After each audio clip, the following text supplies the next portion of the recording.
जय जगन्नाथ सांग मैंने आम आज आनीचु गोटे नुआ रेसिपी आपण चिकेन रे तैयारी ये मैरिनेट करके आम चिकेन रखी तो देखो ए भल भाव में मिक्स कर दौचु तो आपण मैंने रेसिपीटा निश्चिंत करेंगे आपण देखु फॉइल रे आम भल भाव देखु आम पोड़ू माने पोड़ा चिकेन ही बनइबू तो देखु फॉइल रे आम रेडी करूँ तेल देदेलु टे सोरिष तेल से आपड़ चाहिए भाव में जब पिकनिक जाऊँगी रेसिपी आप बनई पारे तो आम देखु ए बोन पीस गुड़ा रखी लेग पीस गुड़ा रखी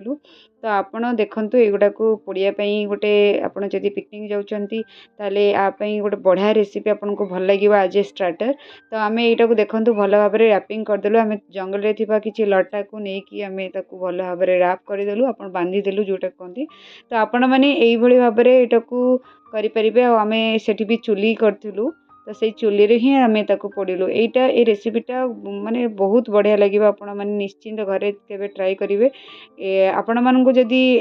प्रथम आम चैनल को देखुंट ताले निश्चिंत लाइक शेयर एंड सब्सक्राइब करने को एकदम भूलिए ना यही भाव में आम दी तीन टा करूँ कहीं आम फैमिली पिकनिक जाइलु तो दी तीन टा आम एमती रैपिंग करके